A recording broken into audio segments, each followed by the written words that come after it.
Start करते हैं nucleophilic substitution reaction with हेलोएरिन। यानी हेलोएरिन न्यूक्लियोफिलिक सब्स्टिट्यूशन रिएक्शन कैसे करता है उसके बारे में जानने के लिए उससे पहले बताना चाहता हूँ, मेरे चैनल पर पहली बार है, नए हैं तो मेरे चैनल को शेयर और सब्सक्राइब जरूर करें। इसके पिछले वाली वीडियो में मैंने बताया था कि जो हेलोएरिन्स होते हैं वो न्यूक्लियोफाइल से कैसे रिएक्शन करते हैं, उनकी रिएक्टिविटी लो कैसे होती है, इसके बारे में मैंने डिस्कशन किया था।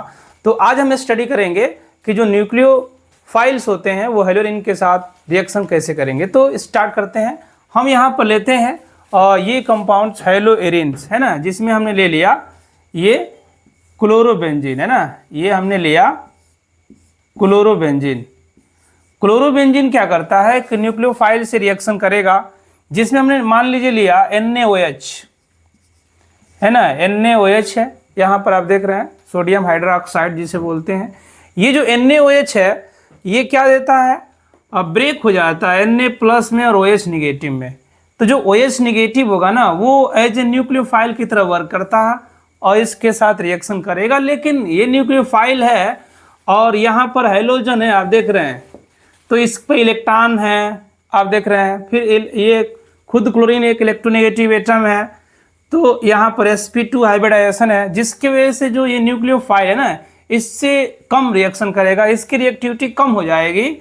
और रीजन क्या है, यहाँ पर इलेक्ट्रॉन डेंसिटी का प्रेजेंट होना, sp2 हाइब्रिडाइजेशन से पार्शियल डबल बॉन्ड का हो जाना रेजोनेंस की वजह से, तो न्यूक्लियोफाइल क्या करता है, लेस रिएक्टिव हो जाता है। तो इसकी रिएक्टिविटी को बढ़ाने के लिए हम क्या करते हैं कि टेम्परेचर प्रोवाइड करते हैं। ये टेम्परेचर होता है 623 केल्विन है ना, 623 केल्विन टेम्परेचर लेते हैं और 300 एटमॉस्फेरिक प्रेशर है ना, 300 एटमॉस्फेरिक प्रेशर इसमें हम यूज करते हैं। जब इतना प्रेशर यूज करते हैं वो भी एसिड मीडियम में, तो ये रिएक्शन होता है और रिएक्शन होने के बाद ये कन्वर्ट हो जाता है क्लोरोबेंजीन सीधे फिनाल में है ना। तो ये सीधे फिनाल में कन्वर्ट होता है अगर हम क्लोरोबेंजीन NaOH के साथ रिएक्शन कराते हैं तो। लेकिन यहाँ पर एक चीज़ और है कि अगर इलेक्ट्रॉन विथड्रॉविंग ग्रुप यूज करते हैं या इलेक्ट्रॉन डोनेटिंग ग्रुप यूज करते हैं तो क्या इसकी रिएक्टिविटी पर क्या इफेक्ट पड़ेगा, ये हम देखेंगे।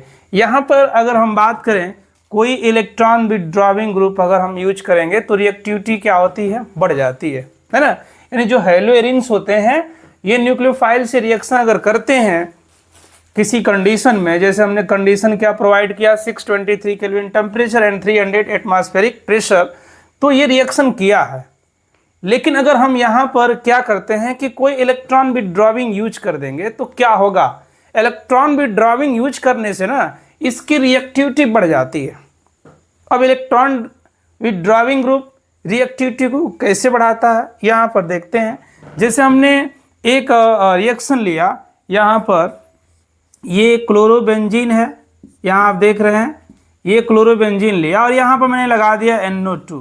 ये NO2 क्या है, इलेक्ट्रॉन विथड्रॉविंग ग्रुप है। इलेक्ट्रॉन विथड्रॉविंग ग्रुप का मतलब ये है कि ये इलेक्ट्रॉन को अपने तरफ अट्रैक्ट करता है इधर साइड। जब इलेक्ट्रॉन को अपने तरफ अट्रैक्ट करेगा ना तो यहाँ पर क्या हो जाएगा, पॉजिटिव नेचर शो करने लगता है और इसके वजह से ये जो बॉन्ड होता है ना, डबल बॉन्ड आप देख रहे हैं, यहाँ जो पार्शियल डबल बॉन्ड जनरेट होता है वो क्या होता है, वीक हो जाता है और वीक होने से इसकी रिएक्टिविटी बढ़ जाती है और यहाँ पर न्यूक्लियोफाइल जो होगा वो बहुत तेज़ी के साथ रिएक्शन करेगा। जैसे हमने लिया NaOH, ये ब्रेक होगा NaOH निगेटिव में Na+ में, ये हम लेंगे 443 kelvin temperature in acidic medium में। ये न्यूक्लियोफाइल करेगा रिएक्शन और ये रिएक्शन जो होगा फास्ट हो जाएगा। यहाँ क्लोरीन रिप्लेस होगा और लगेगा क्या, OH है ना। तो यहाँ पर क्या है कि NO2 लगने से, NO2 क्या है, इलेक्ट्रॉन विथड्रॉविंग ग्रुप है, इसके लगने से इसकी रिएक्टिविटी क्या हो जाती है, बढ़ जाती है। अगर मान लीजिए हम और इलेक्ट्रॉन विथड्रॉविंग ग्रुप ऐड करते हैं, जैसे हमने लगा दिया यहाँ पर ये क्लोरीन हमने लिया यहाँ पर और एक हमने यहाँ और लगा दिया इलेक्ट्रॉन विथड्रॉविंग ग्रुप और यहाँ एक और लगा दिया इलेक्ट्रॉन विथड्रॉविंग ग्रुप। ये लगाने से क्या होगा ना कि इसकी रिएक्टिविटी और बढ़ जाती है। ये NaOH रहेगा, NaOH निगेटिव में और ये प्लस में ब्रेक होता है। यहाँ जो टेम्परेचर जो होता है ना ये कम हो जाता है। ये टेम्परेचर 368 केल्विन लगता है। एसिड मीडियम में रिएक्शन होगा और ये जो रिएक्शन होगा एसिड मीडियम में तो बहुत फास्ट रिएक्शन होगा, क्योंकि यहाँ 2 लग गए हैं इलेक्ट्रॉन विथड्रॉविंग ग्रुप।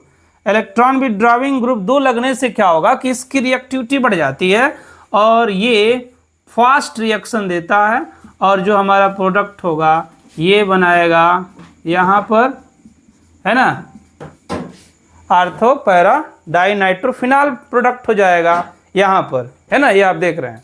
वहीं अगर हम लेते हैं और 3 इलेक्ट्रॉन विथड्रॉविंग ग्रुप, मान लीजिए मैंने एक रिएक्शन लिया यहाँ पर और ये हमने यहाँ पर लगा दिया, ये OCl है, हेलो बेंजीन है, यानी क्लोरोबेंजीन इसको हम बोलेंगे। यहाँ पर हमने क्या किया, इलेक्ट्रॉन विथड्रॉविंग ग्रुप लगा दिया, यहाँ पर इलेक्ट्रॉन विथड्रॉविंग ग्रुप लगा दिया और एक यहाँ पर हमने इलेक्ट्रॉन विथड्रॉविंग ग्रुप लगा दिया। ये 3 इलेक्ट्रॉन विथड्रॉविंग ग्रुप है। तो जब 3 इलेक्ट्रॉन विथड्रॉविंग ग्रुप लेंगे तो बस इसको वार्म कर देंगे ना H2O के साथ, है ना, एक्वस मीडियम में, बस ये उसको वार्म करेंगे तो ये रिएक्शन प्रोसीड करेगा और रिएक्शन प्रोसीड करने के बाद जो हमारा प्रोडक्ट होगा ना ये बनेगा, ये OH हो जाएगा क्योंकि Cl रिप्लेस हो जाएगा इसके द्वारा और ये इलेक्ट्रॉन विथड्रॉविंग ग्रुप यहाँ लगे रहेंगे। यहाँ पर आप देख रहे हैं इलेक्ट्रॉन विथड्रॉविंग ग्रुप, है ना। तो ये क्या हो जा रहा है कि रिएक्टिविटी बहुत फास्ट हो जा रही है इनके लगने से, इलेक्ट्रॉन विथड्रॉविंग ग्रुप के लगने से, है ना। इलेक्ट्रॉन विथड्रॉविंग ग्रुप क्या करते हैं कि जो हैलोएरिन है ना, वो हैलोएरिन की जो रिएक्टिविटी है वो न्यूक्लियोफाइल के प्रति क्या कर देते हैं, इंक्रीज कर देते हैं। तो इस तरीके से अगर हम न्यूक्लियोफिलिक सब्स्टिट्यूशन रिएक्शन करते हैं हैलोएरिन की, तो वैसे तो हैलोएरिन जो होते हैं वो न्यूक्लियोफिलिक सब्स्टिट्यूशन रिएक्शन बहुत लेस करते हैं, लेस रिएक्टिव होते हैं टुवर्ड्स न्यूक्लियोफिलिक सब्स्टिट्यूशन में। लेकिन अगर हम इसके अंदर कोई कंडीशन प्रोवाइड करते हैं, जैसे इलेक्ट्रॉन विथड्रॉविंग ग्रुप लगा देते हैं, टेम्परेचर प्रोवाइड करते हैं, प्रेशर प्रोवाइड करते हैं, तो इनकी जो रिएक्टिविटी होती है वो इफेक्ट होती है और बढ़ जाती है।